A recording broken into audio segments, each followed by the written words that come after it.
Last time in Jujutsu Kaisen Modulo, things got intense.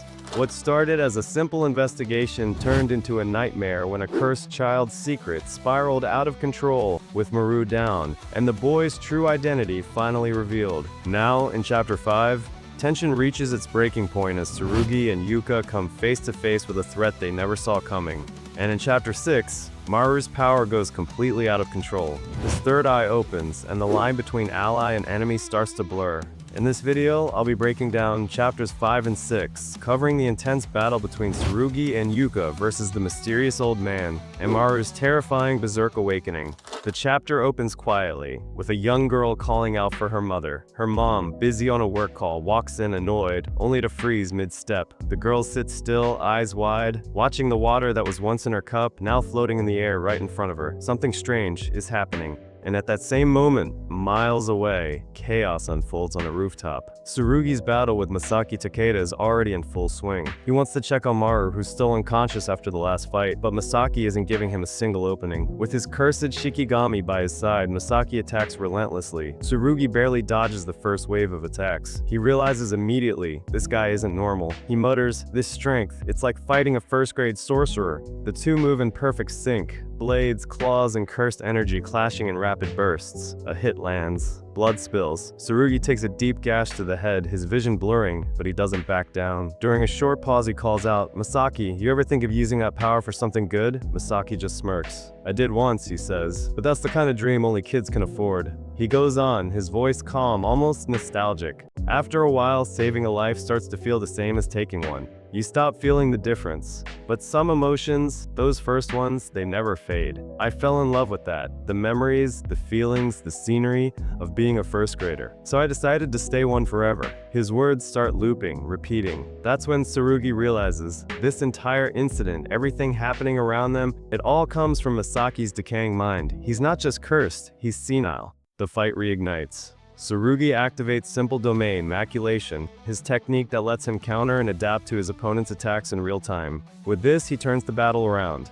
Masaki's Shikigami strikes, blocked. Masaki lunges, countered. One final blow lands, sending Masaki crashing through the rooftop, straight into Shui Elementary School below. A cursed curtain suddenly spreads across the school, trapping him inside. And right then, Yuuka appears, ambushing Masaki from behind. She launches her biting twist attack, a direct hit. Masaki takes massive damage. Tsurugi quickly briefs Yuuka on Masaki's abilities, and together, they press the attack. Their teamwork is perfect. Every move synced, every strike coordinated. The siblings overwhelm both Masaki and his Shikigami, taking them down together. The fight ends, or so they think. Yuuka pants heavily, exhausted. Tsurugi, noticing her struggle, asks, "You okay?" But before she can answer, Masaki's voice cuts through the silence. "You out of stamina already?" He bursts out from inside his Shikigami, impaling Yuka's shoulder with a cursed needle to incapacitate her. Tsurugi barely turns before two more needles pierce his side, immobilizing him as well. Masaki laughs. "You were fighting my Shikigami, not me?" He reveals his cursed technique, Marmalade Boy. With it, he can reshape anything made from human skin, even transform himself or his guardian spirit's body, meaning they were fighting a piece of him all along. As Masaki raises his hand to deliver the finishing blow, something shifts, the ground trembles. Rubble begins to rise around him. Cut to Masaki's house, where Maru's eyes suddenly snap open, his third eye glows, and debris lifts into the air. Maru is waking up, and something big is about to happen, and that's how Chapter 5 ends. Chapter 6 picks up right where we left off, with the battlefield in ruins, Tsurugi and Yuuka down, and Masaki Takeda standing face to face with an awakened Maru. Masaki is momentarily distracted by the floating debris swirling around him. Before he can react, Maru suddenly appears behind him, completely silent. Even Tsurugi, still struggling to stand, can't believe what he's seeing. Maru's third eye flickers, glancing briefly at Tsurugi before locking onto Masaki. In an instant, the air distorts, and Masaki clutches his head. Maru has activated an ability that mentally disorients his target, a psychic-level technique that warps perception itself. Realizing what's happening, Masaki stabs his own left hand with a cursed needle to stay conscious through the pain. Even then, his Shikigami begins to lose form, collapsing as his concentration breaks. Maru doesn't wait. He picks up a large chunk of rock and hurls it straight at Masaki. Masaki flicks another needle trying to deflect it, but mid-air, the rock suddenly shifts direction and slams into him head-on. The impact sends Masaki flying through a wall. Maru doesn't hesitate, he's already there, pressing the attack relentlessly. Each strike lands heavier than the last, driving Masaki through corridor after corridor until he crashes into the school gymnasium. Seeing this, Tsurugi is shocked. He mutters, "Was Maru always this strong? No, something's wrong." The old man groans to himself, "I should have ended him back there, I really messed up this time." Meanwhile, high above, Cross, Maru's brother, watches from the top of a nearby building. He mutters, "Pitiful, that's all it takes for you to lose your composure, Maru." What a wretched excuse of an older brother. Cross could intervene, but he doesn't. Instead, he watches with cold calculation, saying under his breath, "Let the humans see what true power looks like. If this sparks a war, so be it." To him, Maru's rampage is an opportunity, a spark that could ignite the long-dormant conflict between Sumerians and humans. Confident that Dabura's overwhelming strength guarantees their victory, Cross simply watches as the battle unfolds below. Inside, chaos reigns. Sports balls float mid-air, the scoreboard shorts out, and every piece of electronic equipment begins to malfunction. Masaki realizes the phenomenon is caused by Maru's curse technique. His energy is literally distorting the natural order. Gasping for breath, Masaki flashes back to the last time he felt as powerless, against Yuji Itadori himself.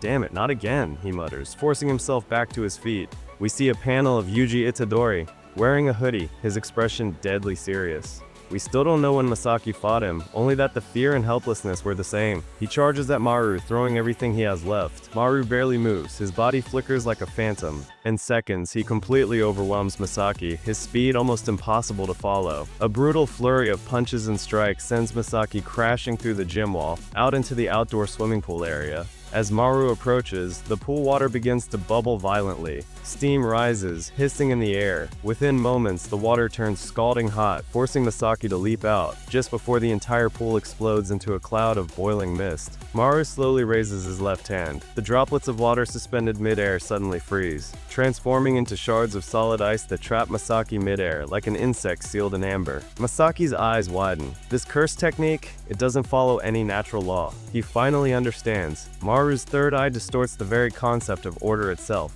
Maru clenches his fist, ready to deliver the final blow.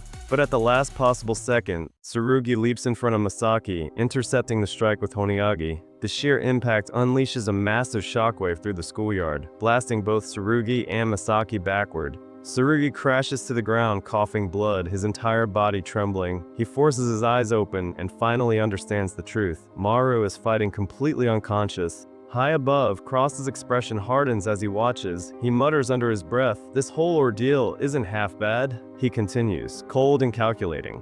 If Maru kills Tsurugi, an innocent human, it'll be the perfect justification for war. Much better than killing a criminal like Masaki. His plan becomes clear. Let Maru destroy everything. Let the humans retaliate. Only then can the Sumerians claim dominance. Tsurugi forces himself to stand, barely able to hold on to his weapon. He refuses to let Maru become the catalyst for a war between humans and Sumerians. Desperate, he calls out, "Maru, wake up!" Maru's third eye pulses again, unleashing another wave of mental confusion that distorts Tsurugi's senses. Tsurugi grits his teeth, pushing through the psychic pressure. He shouts, "Come on, man, wake up! We were supposed to be neighbors!" That single word, neighbors, echoes through the shattered battlefield. Hearing it, Cross freezes. The word strikes something deep inside him, leaving him momentarily stunned. And just as Maru is about to strike Tsurugi, Cross steps in and stops him. Maru's aura instantly fades, his body relaxes and his eyes close. He collapses beside Tsurugi. Both of them are unconscious. The floating debris slowly descends and the battlefield finally falls silent.